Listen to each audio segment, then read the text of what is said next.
Evening and welcome to our evening service at Sandyford.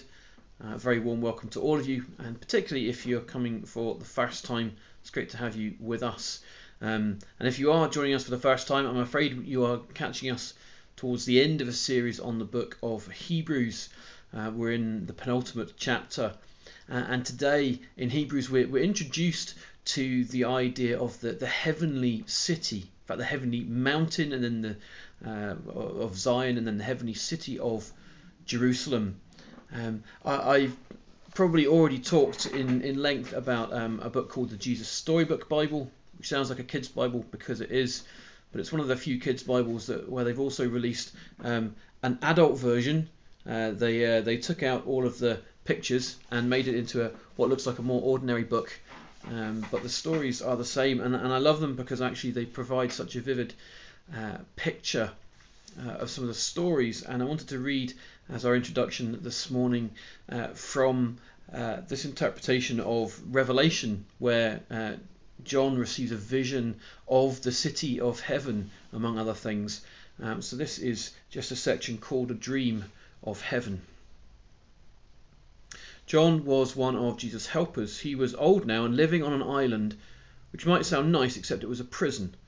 The leaders put him there to stop him from talking about Jesus, but I'm sure you don't think a little thing like being in a cell in a prison on an island in the middle of the ocean could stop God's plan, do you? One morning Jesus appeared right there in John's cell. Jesus' eyes were bright, shining like the sun. "I'm going to show you a secret, John," Jesus said, "about when I come back."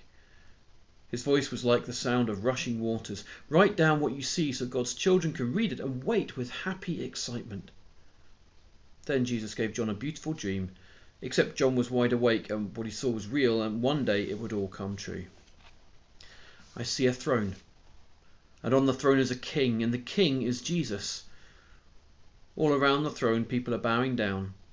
They are giving him their treasures. There are loud cheers and clapping and bright laughter like 1,000 waterfalls, and everyone bursts out singing a new song. This is our king, the Lamb who died so we don't have to, our rescuer. All honour and glory forever and ever." And every creature, everywhere, in heaven and on earth and under the earth and in the sea, joins in. And then, from all around, a wide, immense, beautiful silence. "And I see Satan, God's horrible enemy, thrown down, defeated.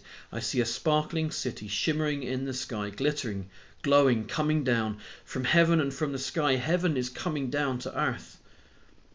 God's city is beautiful. Walls of topaz, jasper, sapphire, wide streets paved with gold, gleaming pearl gates that are never locked shut. Where is the sun? Where is the moon? They aren't needed anymore. God is all the light people need. No more darkness, no more night. And the king says, 'Look, God and his children are together again. No more running away or hiding. No more crying or being lonely or afraid. No more being sick or dying, because all those things are gone. Yes, they're gone forever. Everything sad has come untrue. And see, I have wiped away every tear from every eye.' And then a deep, beautiful voice that sounded like thunder in the sky says, 'Look, I am making everything new.'"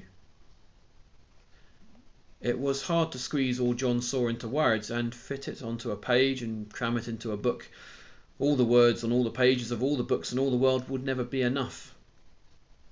"I am the beginning," Jesus said, "and the ending." One day, John knew, heaven would come down and mend God's broken world and make it our true, perfect home once again.